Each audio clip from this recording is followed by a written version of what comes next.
నమస్కారం, welcome to our channel. నేను మీ పద్మావతి. ఈ రోజు మనతో పాటు ప్రముఖ ఆధ్యాత్మికవేత్త మరియు వాస్తు జ్యోతిష్య పండితులు, లలిత ఉపాసకులు నానాజీ పట్నాయక్ గారు ఉన్నారు. ఆయనతో మాట్లాడి మరిన్ని విషయాలు తెలుసుకుందాం. చూసేసేయండి. నమస్కారం గురుగారు. గురుగారు, 30వ తేదీన మనకి అమావాస్య వచ్చింది. అయితే సోమతి అమావాస్య అంటారు దీన్ని. సోమావతి అమావాస్య. అయితే దీనికి చాలా పవర్ ఉంది అని అంటున్నారు. అంటే ఇంతవరకు వచ్చిన అమావాస్యలతో పోలిస్తే ఇది కాస్త పవర్ఫుల్ అని అంటున్నారు. అయితే దీని ప్రభావం మన మీద పడకుండా ఉండాలి అంటే మనం ఎటువంటి నియమాలు పాటించాలి, దాంతో పాటుగా ఎటువంటి పూజలు ఆచరించడం వల్ల దీని ప్రభావితం మన మీద పడకుండా ఉంటుందంటారు? సోమావతి అమావాస్య ఏదైతే ఉందో సర్వసాధారణంగా సోమవారం నాడు వస్తుంది కాబట్టి సోమావతి అమావాస్య అంటారు. కాకుండా ఏ పర్వదినం అయినా సరే ఒకటే గుర్తుపెట్టుకోండి, ఇక్కడ ఎనర్జీ ఏం ఫామ్ అవుతుంది ఈజ్ మోస్ట్ ఇంపార్టెంట్.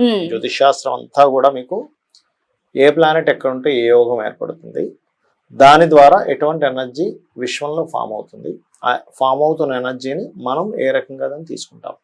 ఇప్పుడు ప్రకృతిలో అనేకమైన వృక్షాలు ఉన్నాయి, వనమూలికలు ఉన్నాయి. మనం దేనికి అది ఉపయోగపడుతుంది అనే దాన్ని తీసుకుని భగవంతుడు అందించాడు ఇవన్నీ కూడా. వృక్షాలు కావచ్చు, వనమూలికలు కావచ్చు, ఎనీథింగ్ విశ్వంలో. అలాగే కొన్ని కొన్ని తిథులు, కొన్ని నక్షత్రాలకి కొంత ఎనర్జీ ఉంటుంది. సోమావతి అమావాస్య అనేటువంటిది ముఖ్యంగా మనలో మనోబలాన్ని పెంచేటువంటి అమావాస్య. ఆ రోజు గనక ఎవరైనా కానీ అమ్మవారి ఆరాధన గనక, కొంతమందికి జన్మజాతక చక్రంలో చంద్రుడు బలహీనంగా ఉంటాడు. అంటే చంద్రుడు చాలా, దాని కేమద్రుమ యోగము అంటారు.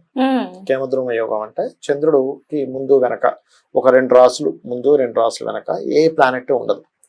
దానికి కేమద్రుమ యోగం ఉన్నప్పుడు ఏమవుతుందంటే తొందరగా మానసికంగా స్ట్రెస్ అవుతుంటారు వాళ్ళు చిన్న చిన్న విషయాలకే. లేదా పాపకత్తిరిలో ఉంటే కూడా స్ట్రెస్ అవుతూ ఉంటారు. అటువంటి వారు ఏంటంటే వాళ్ళ లైఫ్ లో వాళ్ళకి ఎంత బ్యాక్గ్రౌండ్ ఉన్నా ఏదున్నా తెలియని ఒక పిరిగితనం ఉంటుంది. లేకపోతే తొందరగా డిప్రెస్ అయిపోవడము, తొందరగా మానసికంగా స్ట్రెస్ అయిపోవడము, చిన్న చిన్న విషయాలకి భయపడము, ఒక రకమైన దీంట్లోకి వెళ్తూ ఉంటారు.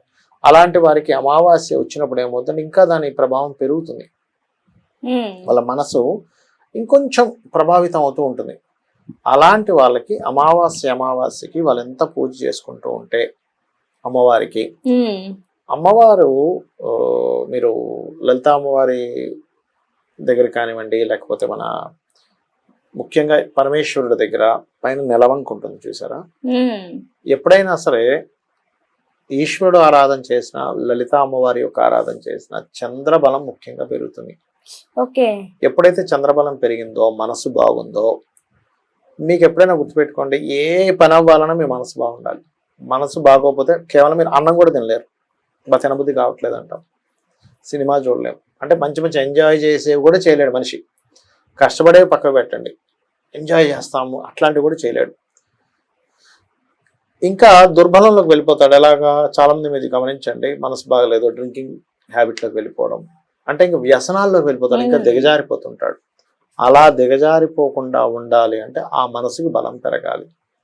అలా బలం పెరిగేటువంటి దాంట్లో అమావాస్య ప్రధానంగా తీసుకుంటాం. మనకి ఇక్కడ కంటే కూడా మనకి తమిళనాడు సైడ్ అయితే అమావాస్య పూజ ఇంకా బాగా చేస్తారు అటు సైడ్ వాళ్ళు.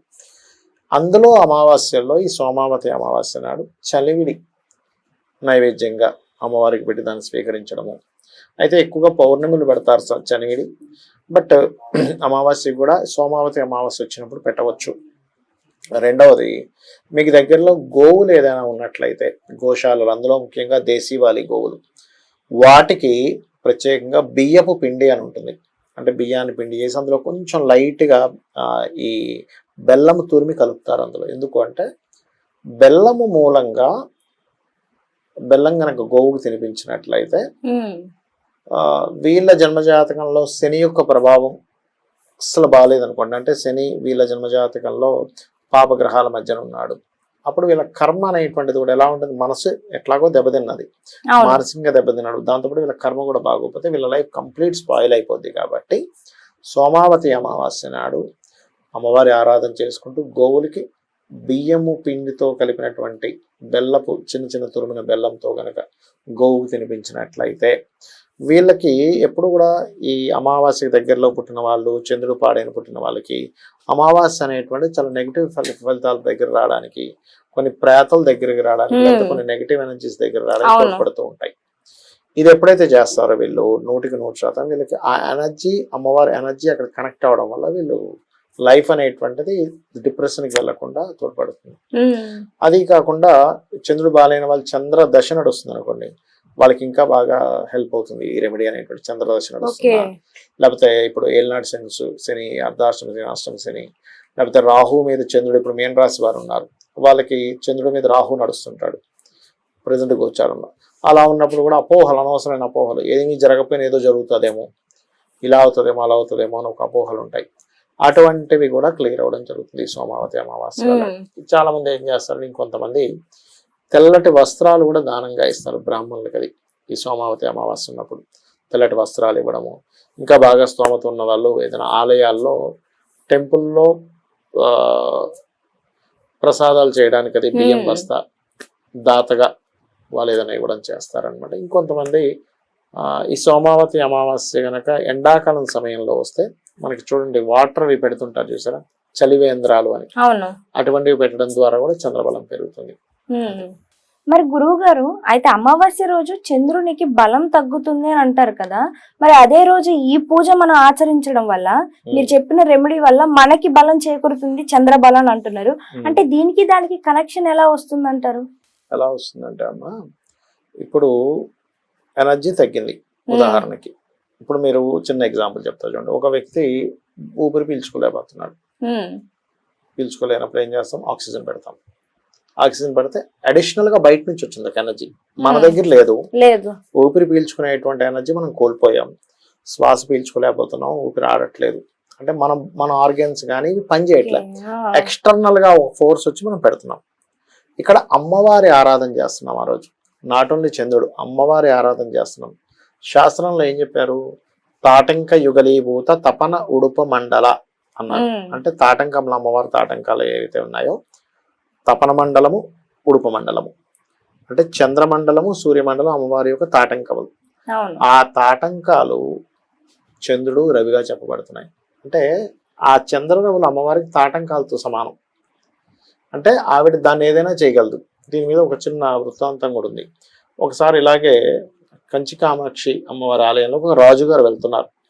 బయట ఒక మహాభక్తుడు అలా కూర్చొని అమ్మవారి ధ్యానంలో ఉన్నాడు. అందరూ లేచి నిల్చుంటాడు రాజుగారు రాగానే. ఈయన మాత్రం కూర్చొని ఉండగానే రాజుగారికి కొద్ది కోపం వచ్చింది. ఏంటి ఎవడు వీడు ఇట్లా కూర్చున్నాడు, నేను వచ్చినా లేకుండా. అంటే వాళ్ళందరూ ఏం చెప్పారంటే, రాజుగారు అనవసరం కోపం తెచ్చుకోకూడదు, ఏదో పిచ్చివాడు అండి, ఏదో అలా కూర్చుంటాడు, ఏదో ఉంటాడు, మీరు పట్టించుకోకండి అంటారు. అమ్మవారిని దర్శనం చేసుకుని మళ్ళీ బయటకు వస్తే అలాగే ఉన్నాడు.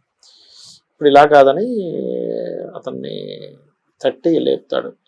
ఇవాళ ఏమిటి తిది అని అడుగుతాడు. ఆ రోజు అమావాస్య ఒరిజినల్ గా, పౌర్ణమి అని చెప్తాడు. పౌర్ణమా, సరే అయితే నేను సాయంత్రం వస్తాను రాత్రికి, నాకు పౌర్ణమి చంద్రుడిని చూపిస్తావా అని అడుగుతాడు ఆ రాజుగారు. ఓ తప్పకుండా చూపిస్తా అంటాడు. ఆయన వెళ్ళిపోతాడు. అందరూ చుట్టి చేరి ఆయనకి, ఏంటి నీకు బుద్ధి ఉందా లేదా, ఇవాళ అమావాస్య పట్టుకుని పౌర్ణమి ఎలా అన్నావు, అసలు ఎలా చూపిస్తాను సాయంత్రానికంటే, పలికేది నేను కాదు, పలికించింది అమ్మవారు, ఆవిడే చూపిస్తుంది, నాకేంటి అని అనుకుంటాడు. రాజుగారు సాయంత్రం రాగానే ఈయన చూపించమంటే ఇలా వేలు ఇలా పెట్టి అక్కడ పౌర్ణమి అంటాడు. ఇతను వేలు ఎలా అయితే చూపించాడో అక్కడికి అమ్మవారు తాటంకం చెవు తీసి శ్రేస్తుంది, అక్కడ పౌర్ణమి ఏర్పడుతుంది. అంటే ఒక మనిషి భక్తుడు వాళ్ళ పౌర్ణమి అని అన్నందుకు వేలు చూపిస్తేనే అక్కడ పౌర్ణమి వచ్చేలా చేసింది అమ్మవారు.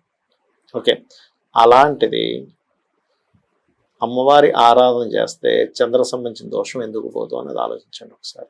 చాలా చక్కగా చెప్పారు గురుగారు. నిజంగా నాకు వచ్చిన డౌట్ ని కూడా చాలా క్లియర్ చేశారు. అండ్ దాంతో పాటుగా మీరు చెప్పిన రెమెడీ కూడా ప్రతి ఒక్కరు కూడా చేసుకోవడం వల్ల ఎంత ఫలితం ఉంటుందో మా అందరికి కళ్ళ కట్టినట్టు చాలా చక్కగా ఒక కథ రూపంలో వివరించారు. ధన్యవాదాలు గురుగారు. నిజంగాను. శ్రీమాత్రే నమః.